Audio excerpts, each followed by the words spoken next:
Hello friends, இன்றைக்கி நம்ம சேனலில் சோயா சங்க் கிரேவி எப்படி செய்யலான்னு தான் நம்ம பார்க்க போகிறோம். ரொம்ப ஈஸியான மெத்தடில் தான். கண்டிப்பாக ட்ரை பண்ணி பாருங்கள். வீட்டில் சூப்பராக இருக்குது, டேஸ்ட் வேறு லெவலில் இருக்குது. இது சோயா சங்கை நான் கழுவி கார்ன்ஃப்ளவர், வத்தல் பொடி, மஞ்சள் தூள் போட்டு விரவி வச்சுருக்கேன். அண்ட் அதுக்கப்புறமா நம்ம பொடி வெங்காயம், கருவேப்பிலை, வத்தல், வெந்தயம் இது எல்லாத்தையும் லைட்டாக எண்ணெயில் வதக்கி நம்ம அரைச்சி எடுத்துக்க போகிறோம். இப்போது ஒரு கடாயில் எண்ணெய் ஊற்றி நீங்கள் கடுகு சேர்த்து நல்லா பொரிஞ்சதுக்கு அப்புறமா நீங்கள் இந்த சோயா சங்கை அதில் சேர்த்துக்கலாம். எண்ணெயிலே ஒரு 2 நிமிஷம் நம்ம நல்லா ஃப்ரை பண்ணி எடுக்கணும்.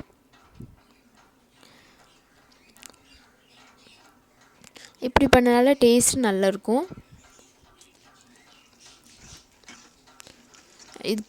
இதுக்கப்புறமா நம்ம பேஸ்ட்டை சேர்த்துக்கலாம், அரைச்சி வச்ச பேஸ்ட்டை.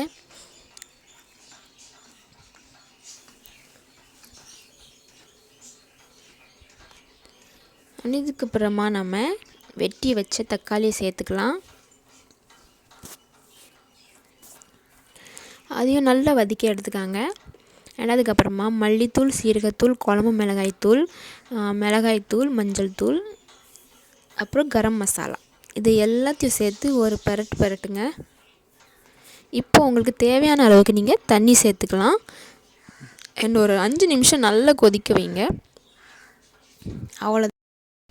அவ்வளோதான், நம்மளோட சோயாபீன் கிரேவி சூப்பராக ரெடி ஆகிட்டு. இவ்வளோ ஈஸியாக யாருமே சொல்லியிருக்க மாட்டாங்க. இது சப்பாத்திக்கு, பூரிக்கு, ரைஸுக்கு எல்லாத்துக்குமே எடுக்கும். நல்ல டேஸ்ட்டாக இருந்துச்சு. கண்டிப்பாக ட்ரை பண்ணி சாப்பிட்டு எப்படி இருக்குன்னு கமெண்ட் பண்ணுங்கள். அண்ட் மறக்காமல் லைக், ஷேர், சப்ஸ்கிரைப் கண்டிப்பாக பண்ணிடுங்க காய்ஸ்.